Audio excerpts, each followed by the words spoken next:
नमस्कार दोस्तों। इंक्रोचमेंट अतिक्रमण अतिक्रमण वर्तमान समय में किसी एक गांव, किसी एक शहर, किसी एक जिले, किसी एक राज्य की नहीं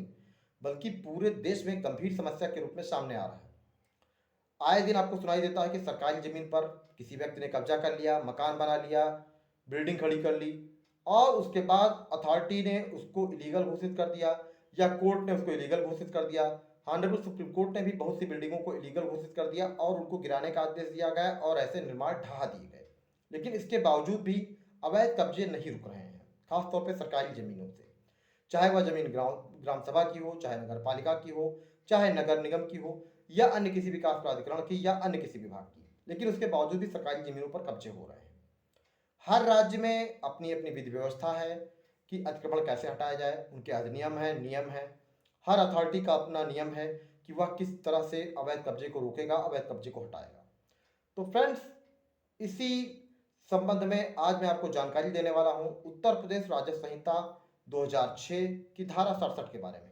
कि अगर कोई व्यक्ति ग्राम सभा की किसी संपत्ति पर अवैध रूप से कब्जा करता है, उसको क्षति पहुंचाता है, उसका गलत तरीके से अधिभोग करता है, तो कैसे उस व्यक्ति के विरुद्ध कार्रवाई की जा सकती है। वीडियो पर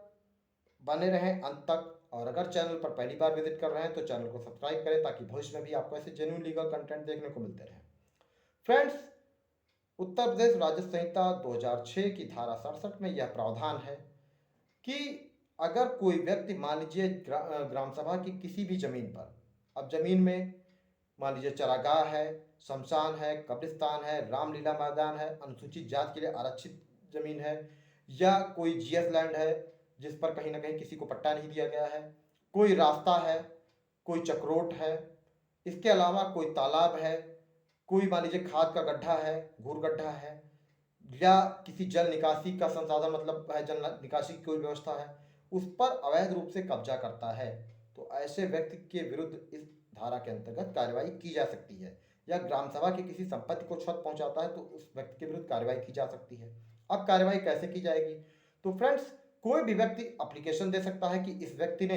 इस जमीन पर कब्जा करके चाहे पक्का निर्माण कर लिया है, चाहे वैसे ही कब्जा करके रखा हुआ है और मान लीजिए अगर रास्ता है तो सामान्य रास्ता आवागमन बाधित कर दिया है,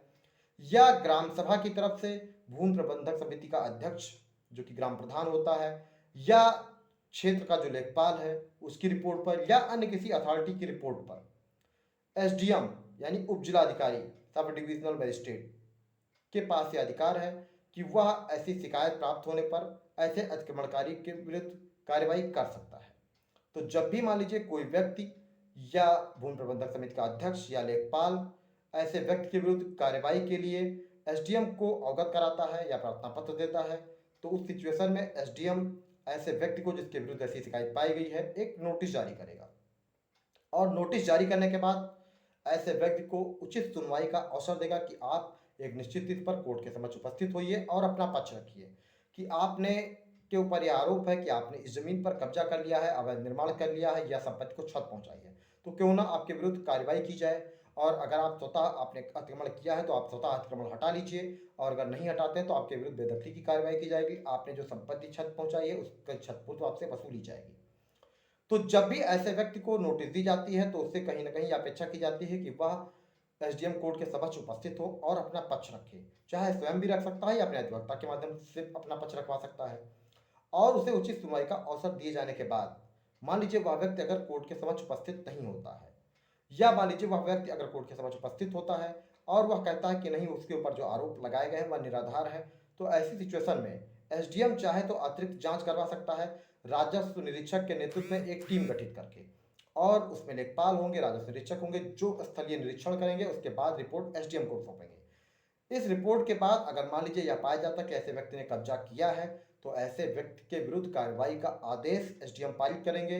और उससे कहीं ना कहीं यह कहा जाएगा कि आप अपना अवैध कब्जा हटा लीजिए, अदरवाइज आपको फिर बेदखली की कार्रवाई आपके विरुद्ध की जाएगी और आपको बेदखल कर दिया जाएगा। और जब बेदखल किया जाएगा तो उससे उस व्यक्ति में मान लीजिए जो भी कार्रवाई में खर्चा आता है वह भी उससे वसूला जा सकता है, या उसने अगर कोई किसी संपत्ति को क्षति पहुंचाई, जैसे मान लीजिए गाँव में खड़ंजे होते हैं या सड़कें हैं उसको अगर क्षति पहुंचाई गई है, तालाब पाट लिया गया है, तो उसमें जो भी मान लीजिए अगर व्यवस्थित करने में जो भी लागत लगेगी तो वह भी उससे वसूली जा सकती है। और अगर ऐसे किसी व्यक्ति को मान लीजिए इसके विरुद्ध कार्रवाई ऐसी की गई कि गई और यह पाया गया कि उसने अतिक्रमण किया है, उसे लगता है कि उसके विरुद्ध गलत कार्रवाई की जाएगी, जो आदेश पारित किया गया है एसडीएम द्वारा वो गलत है, तो ऐसी सिचुएशन में वो आदेश पारित होने के 30 दिवस के भीतर, 30 दिन के अंदर जिला अधिकारी को यानी डीएम को अपील फाइल कर सकता है। और अपील अगर 30 दिवस के अंदर फाइल नहीं करता है तो वह आदेश जो एसडीएम ने पारित किया था कहीं ना कहीं प्रभावी होगा, और अगर उसने अवैध निर्माण किया है तो वह ढहाया जा सकता है, उसके विरुद्ध कार्रवाई की जा सकती है, उससे क्षतिपूर्ति वसूली जा सकती है, और चेतावनी भी दी जाएगी कि भविष्य में अगर दोबारा आक्रमण करेंगे तो आपके विरुद्ध एफआईआर भी दर्ज कराई जा सकती है। लेकिन फ्रेंड्स, हर व्यक्ति को सुनवाई का उचित एवं पर्याप्त अवसर दिया जाता है, जैसा कि प्रावधानित है धारा 67 में भी कि एसडीएम कोर्ट के आदेश से अगर कोई व्यक्ति व्यथित है, मान लीजिए उसने अगर अतिक्रमण नहीं किया है, तो वह अपील फाइल कर सकता है। अगर अपील में भी उसे राहत नहीं मिलती है तो वह हाईकोर्ट में रिट फाइल कर सकता है। इस संबंध में यानी अवैध कब्जे के संबंध में एक जजमेंट है ऑनरेबल सुप्रीम कोर्ट का, हिंचलाल तिवारी वर्सेस कमला देवी, जिसमें ऑनरेबल सुप्रीम कोर्ट ने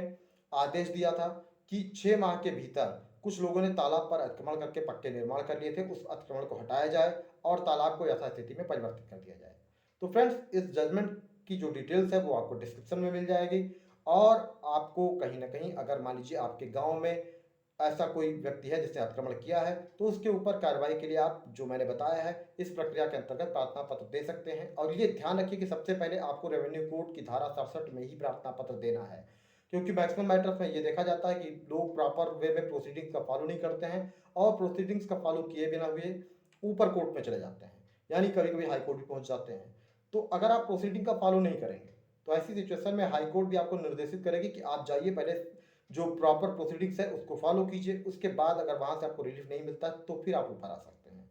तो फ्रेंड्स, ये जरूरी है कि जो प्रावधान बने हुए हैं कहीं ना कहीं उनका आप पहले फॉलो कीजिए। किसी व्यक्ति ने अतिक्रमण किया है तो उसकी शिकायत पहले प्रॉपर प्रोसीडिंग्स के अंतर्गत कीजिए। तो अगर आपको वीडियो पसंद आता है तो वीडियो को लाइक करें, चैनल को सब्सक्राइब करें, ताकि भविष्य में भी आपको ऐसे जेन्युइन लीगल कंटेंट देखने को मिलते रहे। Thank you.